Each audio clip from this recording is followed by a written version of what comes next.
Plane kaibada leikhidrabi Nganthoigi DNA test result ngasi fanglaba yari Singsongina hayeng fawbagi manungda fanglaba yari. Air India B787 aircraft flight number AI171 kaikhibagi thodokta leikhidraba miyoi singi manungda miyoi taraga mathoidi DNA test tawraba matung masak khangdokpa ngamkhibaga loinana ngasi imung manungi miyoi singda khusinnakhre. Miyoi kuntraga mathoi DNA matching oire haina official singna lauthokre thodo aduda leikhidrabi thawbaldagi kongbrai latpam Nganthoigi Sharmagi thawai Yadaba Hakchang Ngasi masak khangdokpa ngamlabadi hayeng mahaki Hakchang Imphal da puraklaba yari. Leikhidrabi Nganthoigi pokminabi mache Gitanjali Mahak Ahmedabad ta thungkibaga loinana mahaki DNA sample laukrabani adubu sample adu test tawduna region khangnaba hotnabada yamdrabada pung humfudaraga nithoi changbana maram oiraga ngasi result fanglaba yai hairi leikhidraba Nganthoigi imung manungi miyoi singna phongdorakhibada hauze Ahmedabad ta leiribi mache Gitanjalina flight kaifam aduda ngarang chatpaga loinana leishu katuna leikhidrabi manau nupi Nganthoigi thawai mami kaukhatlure. Nganthoigi thawai yaudraba mayumda puraktuna aroiba mathau mangam pangthokpa numit aduda mahak leikhidabagi numit oina lauduna dharmagi oiba thauramsing pangthoknaba imung manungna su lepnare haiki. Amaromda thaudo aduda leikhidrabi Kangpokpi districtagi Lamnungthem Singsongi maupa su Ahmedabad ta nahal yaurakhibaga loinana mahaki DNA gi sample laukre mahaki su ngasi natraga hayeng DNA gi result fanglaba yai haina imung manungdagi fangba pau amana hairi. Kangpokpi districtgi Ngambombeng Ward number 8 ta baragi yumda leibi Singsongi apokpi mamana machanupi leikhidre haibagi pau tabadagi wanthakibana maram oiraga hojik sulai kanari. Maikai adongi khunja kayana Langnumthen Singsongi mayumda laktuna awaba saruk yari ngarangsu CRPF ki DIG Manish Kumar Sachar leikhidrabi Langnumthem Singsongi mayumda laktuna awaba saruk yaki. Thadau Baptist Association TBA Church Kangpokpi gi team laktuna miyamga loinana special condolence pangthoki hairi. Panbayabadi Langnumthem Singsongi apokpa mapa chahi kharagi mamangda leikhidabaga loinana mama macha khak Imphal All Lambuland leirekhibani awaba kayaga loinana mama macha leiminaringai Kanglupki lana maram oiraga Kangpokpida lanjinakhibaga loinana hojik Kangpokpi district ki Ngambombeng Ward number 8 ta asanba yum amada internally displaced person oina leibani hairi. Arambai Tengol gi update tagi lokotjarake yumnam huidro makha leikaida miyamna huranbani haiba ama faraga furaba matung date 11 gi ayuk pung 2 khara helakpa adwaida 80 yauba longjam khabada sinakre hairi. Sinakre hairiba miyoi Chesam Abdul Paubidek mayai lekai adugi wari likhun hangbada khabana adum thadokre na kumlakhi. Miyoi adu 80 amadi miyam police yauna thibada hojik fawba fanglaktabadagi khababu hang pahong taunaba kaubada laktre hanjin kaure laktre lotkre maram asina khabasi thengnabiraba di manak nakpa police station da natraga ET ichil inausing da pau fawbirau miyamna su mateng pangbiu aduga masida chenarambasing masana khangna changjarakadabani. BJP gi spokesperson Michael Lamjathang na su abrogate tongnaba PM amasung Home Minister da taksinkhre. India government amasung Kuki Millitantsing chathariba su asi makhata na chana handraba khakta dalamda masida santi purakpa ngamgani haina maikai kayadagi central government da pressure piringai chara asida BJP Manipur Pradesh ki spokesperson T Michael Lamjathang hafkif ki maikai dagi KNO amasung UPF ka tongnariba su agreement asi khudakta abrogate tawgadabani haina India ki Prime Minister Narendra Modi amasung Home Minister Amit Shah da taksinkhre. BJP ki spokesperson asigi maikai dagi center da taksinkiba warol amada state asigi elected government asi collapse oibadagi chahi asigi February thadagi president rule leirekhibani. Loinana karigumba su agreement asi makhata na sangdokpa tarabadi Manipur da tang tadaba phibam ama mayoknarakani. Haukiba chahi 2023 gi May 3 dagi Manipur da tholakhiba irang ase hojik fawba lakshinba ngamdabagi miyamna pendaba amasung central government da thajadaba kaya leiri. Media reporter Ministry of Home Affairs ki maikai dagi su agreement adu makhata na sangdorakpa yai haiba wafam phongdorakhiba aduda BJP ki spokesperson asigi maikai dagi nungnangba phongdokladuna karigumba warep asina Manipur ki territorial integrity amasung constitutional identity da akaiba kaya pirakani. Haukiba chahi 2001 da Indo-Naga ceasefire da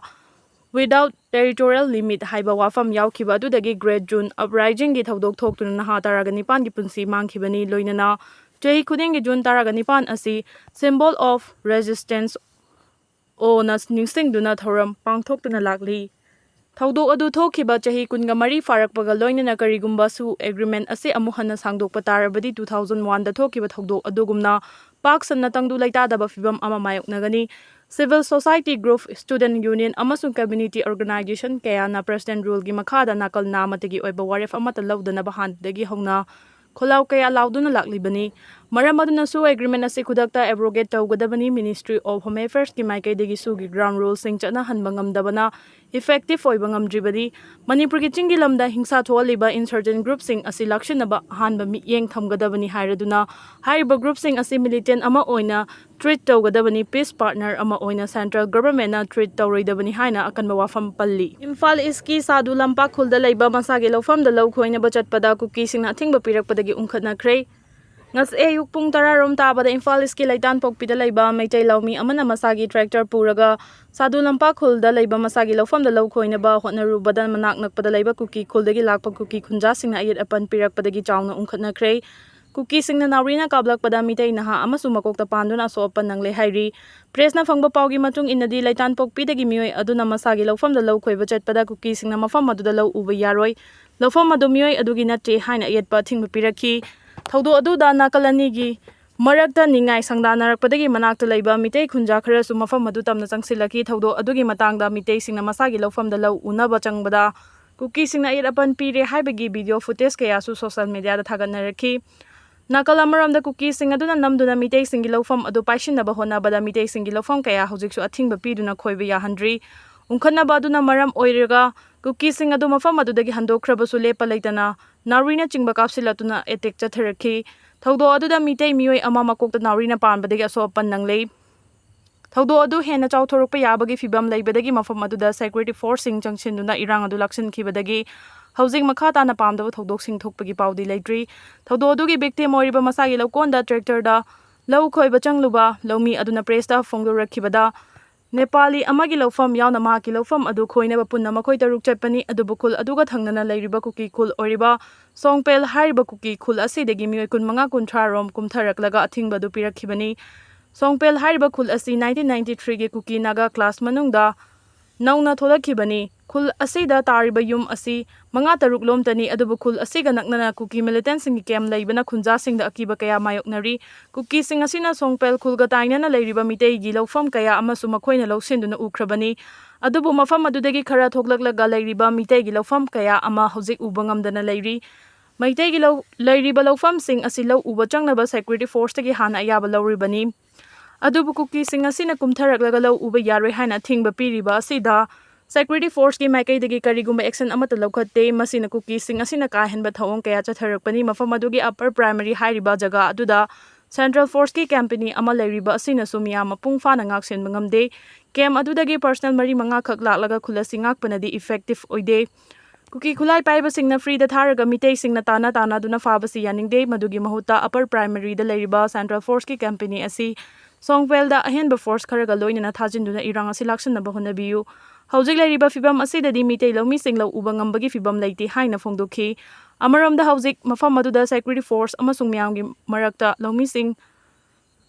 law uhanba yahangadabani haibagi yamna kanna muknaba thokli hairi Pawning kholdagi lawkacharake COVID-19 ki cheksin thawrang lawkachi COVID-19 ki tamthiraba laichit asi mayoknaba amuk hawrakle ngarang fawda COVID-19 positive oiba mioi manga sure ahanba kumja 2019 da China gi Ruan province tagi sandoraktuna malemgi laibak sinba thongna miyam kham thengna covid ki awaba chaitheng mayoknakhi Manipur da su covid na laibak ki saknairaba mioi kaya amasu laina sina leikhide laina asi mi amaga totna tinaba yade lenga ki maikai dagi su curfew thamduna mi tingadaba mafam singda mi tinba thingki adumaupu hojik fawbagi oina Manipur da mi siba fawbadi yaudri India ki oina COVID-19 active case masing lising taret ka chamaga kuntraga mathoi sure India ki oina anoba COVID-19 laichet asina maram oiduna mioi humfutaraga nipan gi punsi loikre COVID-19 laichet asi ahan bahorakpada mipung khuding yamna mi paina bapoknakhi adubu Manipura COVID-19 active case manga yauraba fawbada lenga ki maikai dagi section thawrang pak sana